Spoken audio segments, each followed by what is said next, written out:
Mesdames, Messieurs, ma chère Claude, chère Bernadette Chirac, cher Alain, c'est un immense privilège pour la Fondation Culture et Diversité d'être associée au prix Culture pour la paix créé par la Fondation Chirac.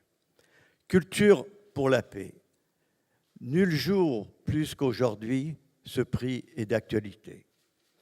Au lendemain d'une tragédie où des barbares ont essayé de détruire un symbole de la culture française en opérant des assassinats dans un lieu culturel iconique, le Bataclan. La Fondation Culture et Diversité est fière et honorée de partager avec la Fondation Chirac l'intime conviction de savoir que la culture est essentielle pour la construction d'une société plus juste, plus équitable, plus harmonieuse, plus humaine.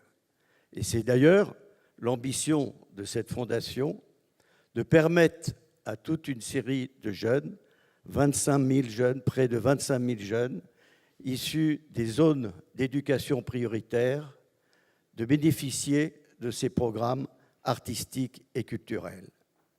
C'est d'ailleurs aussi l'objectif du prix Culture pour la paix, de récompenser, comme il a été dit, des personnalités ou des institutions qui luttent contre les conflits et, comme il a été dit également par Alain Juppé, par des programmes artistiques et culturels.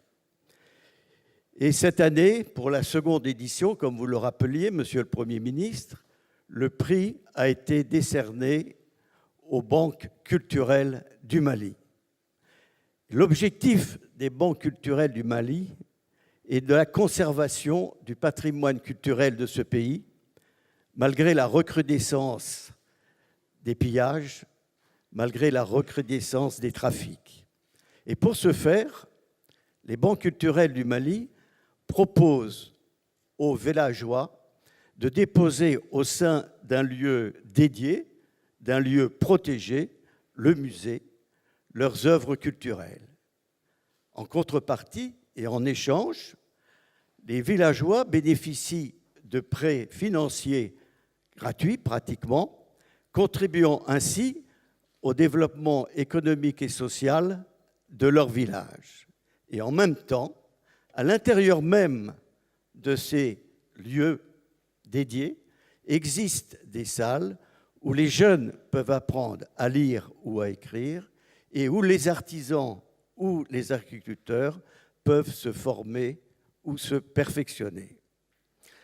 Et le jury du prix Culture pour la paix, présidé par Ibrahim Malouf, a donc décidé de distinguer les banques culturelles du Mali dans ce lieu symbolique qu'est le musée du Quai Branly, comme l'a indiqué Stéphane Martin.